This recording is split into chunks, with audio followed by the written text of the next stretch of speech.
حضرت ابراہیم علیہ السلام کے بیٹے حضرت اسماعیل علیہ السلام کے 12 بیٹے تھے۔ ان کی نسل اس قدر ہوئی کہ مکہ مکرمہ میں نہ سما سکی اور پورے حجاز میں پھیل گئی۔ ان کے ایک بیٹے کدار کی اولاد میں عدنان ہوئے۔ عدنان کے بیٹے ماد اور پوتے کا نام نزار تھا۔ نزار کے 4 بیٹے تھے، ان میں سے ایک کا نام مزر تھا۔ مزر کی نسل سے قریش بن مالک پیدا ہوئے، یہ فہر بن مالک بھی کہلائی۔ قریش کی اولاد بہت ہوئی، ان کی اولاد مختلف قبیلوں میں بٹ گئی۔ ان کی اولاد سے کسا نے اقتدار حاصل کیا۔ کسا کے آگے 3 بیٹے ہوئے، ان میں سے ایک عبد المناف تھے، جن کی اگلی نسل میں ہاشم پیدا ہوئے۔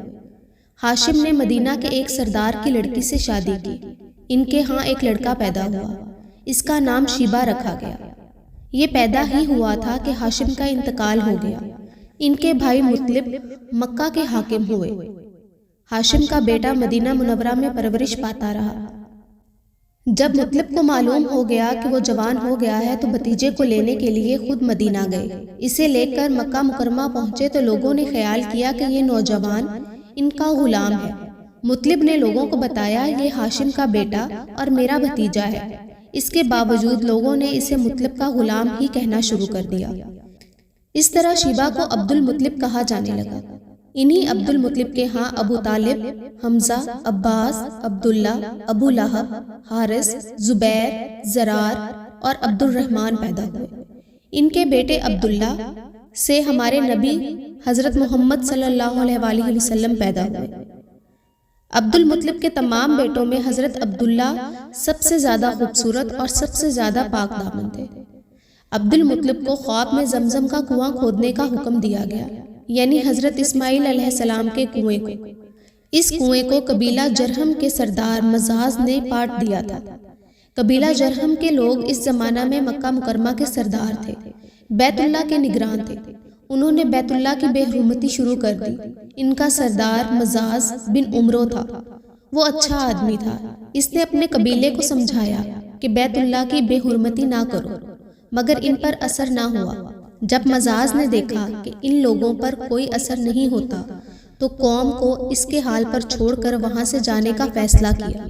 اس نے تمام مال و دولت، تلواریں اور زرہیں وغیرہ خانہ کعبہ سے نکال کر زمزم کے کنویں میں ڈال دی اور مٹی سے اس کو پاٹ دیا۔ کنواں اس سے پہلے ہی خشک ہو چکا تھا، اب اس کا نام و نشان مٹ گیا۔ مدتوں یہ کنواں بند پڑا رہا۔ اس کے بعد بنو خزاع نے بنو جرہم کو وہاں سے مار بھگایا۔ بنو خزاع اور کسا کی سرداری کا زمانہ اسی حالت میں گزرا، کنواں بند رہا، یہاں تک کہ کسا کے بعد عبد المطلب کا زمانہ آ گیا۔ انہوں نے خواب میں دیکھا، خواب میں انہیں زمزم کے کنویں کی جگہ دکھائی گئی اور اس کے کھودنے کا حکم دیا گیا۔ حضرت علی رضی اللہ تعالیٰ عنہ سے روایت ہے کہ عبد المطلب نے بتایا، میں حجر اسود کے مقام پر سو رہا تھا کہ میرے پاس ایک آنے والا آیا۔ اس نے مجھ سے کہا طیبہ کو کھودو۔ میں نے اس سے پوچھا طیبہ کیا ہے، مگر وہ کچھ بتائے بغیر چلا گیا۔ دوسری طرف رات کو پھر وہی شخص خواب میں آیا، کہنے لگا برہ کو کھودو۔ میں نے پوچھا برہ کیا ہے، وہ کچھ بتائے بغیر چلا گیا۔ تیسری رات میں اپنے بستر پر سو رہا تھا کہ پھر وہ شخص خواب میں آیا۔ اس نے کہا مظنونہ کو کھودو۔ میں نے پوچھا مظنونہ کیا ہے، وہ بتائے بغیر چلا گیا۔ اس سے اگلی رات میں پھر بستر پر سو رہا تھا کہ وہی شخص پھر آیا اور بولا زمزم کو کھودو۔ میں نے اس سے پوچھا زمزم کیا ہے۔ اس بار اس نے کہا زمزم وہ ہے جس کا پانی کبھی ختم نہیں ہوتا، جو حاجیوں کے بڑے بڑے مجمعوں کو سیراب کرتا ہے۔ عبد المطلب کہتے ہیں میں نے اس سے پوچھا یہ کنواں کس جگہ ہے۔ اس نے بتایا جہاں گندگی اور خون پڑا ہے اور کوا ٹھونگے مار رہا ہے۔ دوسرے دن عبد المطلب اپنے بیٹے حارث کے ساتھ وہاں گئے۔ اس وقت ان کے ہاں یہی ایک لڑکا تھا۔ انہوں نے دیکھا وہاں گندگی اور خون پڑا تھا اور ایک کوا ٹھونگے مار رہا تھا۔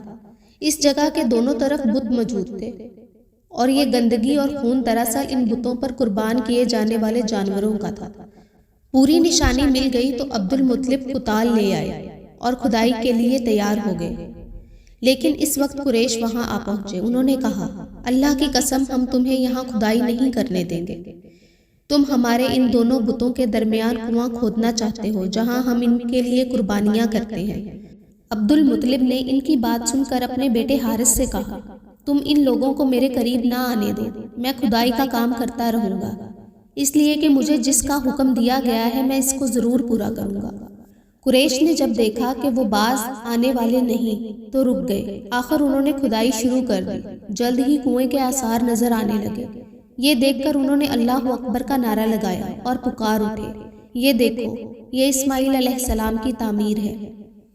جب قریش نے یہ دیکھا کہ انہوں نے کنواں تلاش کر لیا تو ان کے پاس آ گئے اور کہنے لگے، عبد المطلب، اللہ کی قسم، یہ ہمارے باپ اسماعیل علیہ السلام کا کنواں ہے اور اس پر ہمارا بھی حق ہے، اس لیے ہم اس میں تمہارے شریک ہوں گے۔ یہ سن کر عبد المطلب نے کہا، میں تمہیں اس میں شریک نہیں کر سکتا، یہ مجھ اکیلے کا کام ہے۔ اس پر قریش نے کہا، تب پھر اس معاملے میں ہم تم سے جھگڑا کریں گے۔ عبد المطلب بولے، کسی سے فیصلہ کروا لو۔ انہوں نے بنو سعد ابن حزین کی کہنہ سے فیصلہ کرانا منظور کیا۔ یہ کہنہ ملک شام کے بلائی علاقے میں رہتی تھی۔ آخر عبد المطلب اور دوسرے قریش ان کی طرف روانہ ہوئے۔ عبد المطلب کے ساتھ عبد المناف کے لوگوں کی ایک جماعت تھی، جبکہ دیگر قبائل قریش کی بھی ایک ایک جماعت ساتھ تھی۔ اس زمانہ میں ملک حجاز اور شام کے درمیان ایک بیاباں میدان تھا، وہاں کہیں پانی نہیں تھا۔ اس میدان میں ان کا پانی ختم ہو گیا۔ سب لوگ پیاس سے بے حال ہو گئے، یہاں تک کہ انہیں اپنی موت کا یقین ہو گیا۔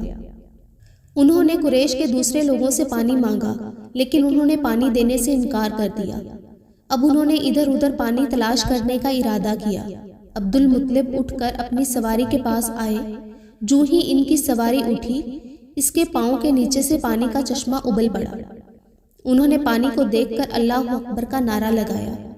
پھر عبد المطلب سواری سے اتر آئے۔ سب نے خوب سیر ہو کر پانی پیا اور اپنے مشکیزے بھر لیے۔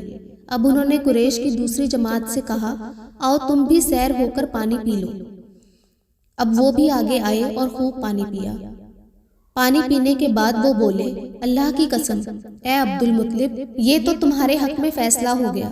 اب ہم زمزم کے بارے میں تم سے کبھی جھگڑا نہیں کریں گے۔ جس ذات نے تمہیں اس بیاباں میں سیراب کر دیا، وہی ذات تمہیں زمزم سے بھی سیراب کرے گا، اس لیے یہیں سے واپس چلو۔ اس طرح قریش نے جان لیا کہ اللہ تعالیٰ عبد المطلب پر مہربان ہے، لہٰذا ان سے جھگڑنا بے سود ہے اور کاہنہ کے پاس جانے کا کوئی فائدہ نہیں۔ چنانچہ سب لوگ واپس لوٹے۔ واپس آ کر عبد المطلب نے پھر کنویں کی کھدائی شروع کر دی۔ ابھی تھوڑی سی کھدائی ہوئی کہ مال و دولت، تلواریں اور زریں نکل آئی۔ اس میں سونا اور چاندی وغیرہ بھی تھی۔ یہ مال و دولت دیکھ کر قریش کے لوگوں کو لالچ نے آ گھیرا۔ انہوں نے عبد المطلب سے کہا، عبد المطلب، اس میں ہمارا بھی حصہ ہے۔ ان کی بات سن کر عبد المطلب نے کہا، نہیں، اس میں تمہارا حصہ نہیں، تمہیں انصاف کا طریقہ اختیار کرنا چاہیے۔ آؤ 500 کے تیروں سے کرہ ڈالیں۔ انہوں نے ایسا کرنا منظور کر لیا۔ 2 تیر کعبے کے نام سے رکھے گئے، 2 عبد المطلب کے اور 2 قریش کے باقی لوگوں کے نام کے۔ پانسا پھینکا گیا تو مال و دولت کعبہ کے نام نکلا، تلواریں اور زرہیں عبد المطلب کے نام، اور قریشیوں کے نام کے جو تیر تھے وہ کسی چیز پر نہ نکلے۔ اس طرح فیصلہ ہو گیا۔ عبد المطلب نے کعبے کے دروازے کو سونے سے سجا دیا۔ زمزم کی کھدائی سے پہلے عبد المطلب نے دعا مانگی تھی کہ اے اللہ، اس کی کھدائی کو مجھ پر آسان کر دے، میں اپنا ایک بیٹا تیرے راستے میں ذبح کروں گا۔ اب جب کہ کنواں نکل آیا تو انہیں خواب میں حکم دیا گیا، اپنی منت پوری کرو، یعنی ایک بیٹے کو ذبح کرو۔